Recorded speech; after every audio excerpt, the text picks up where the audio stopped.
how do you think you've changed as a filmmaker over the years? I mean, it is a remarkable career spanning, now probably 40 years or so. How are you different today than you were, when you started back in the caged heat days? Yeah, let me think out loud real quick, just kind of stream of conscious that when I started out, I knew nothing. Talk about conducting your education in public. It was just like, really, really? And I made it through the first day, and I made it for the first week, and then one day you're looking at caged heat in a movie theater, and it's like, what? Directed by who?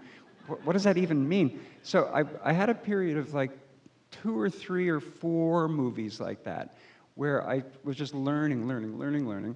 And then I had the chance to do some better scripts, i.e. written by people other than me, and get like real accomplished actors like the movie Citizens Band to be in them, and being able to hire cameramen whose work I admired, and just kind of like feel fortified by all this talent.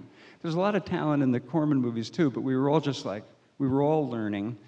Tak Fujimoto shot my Corman movies, and we worked together. We haven't stopped working together. We shot a pilot here in New York 2 years ago together. But having that kind of fortification. But meanwhile, I was still like, I thought it was my job to know everything about how everything should be in the movie, which is unfortunate since I didn't know everything. And it was kind of like a period of like trying to kind of like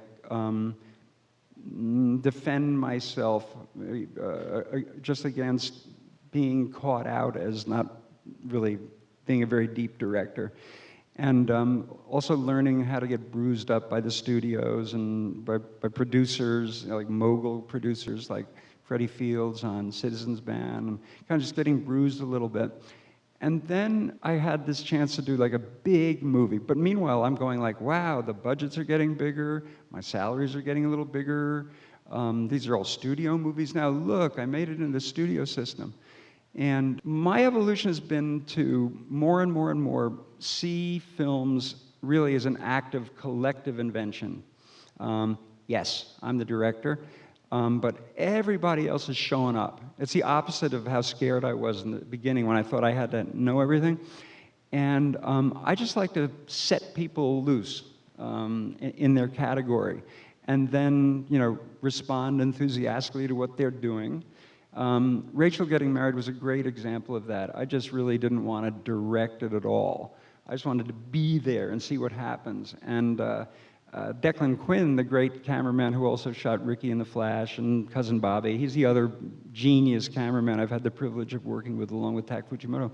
So Declan and I had done several documentaries, including the Carter documentary. So we were like, you know what?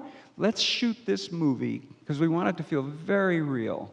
Let's shoot it the way we shoot documentaries and not have any planned shots. We'll just, get all the actors in the room, and it's time to do that scene, and I'll say action. You decide, Declan, who you want to film. Change it, do whatever you want, like a documentary. So we approached it that way, and that's where this notion of collective invention came into play, because all the actors, the extras that were all hand-chosen, you always have to hand-choose the extras. Everybody was doing great stuff, and I was sitting watching it at the monitor. Just everything I've done with enthusiasm. Everything I've done because it really spoke to me.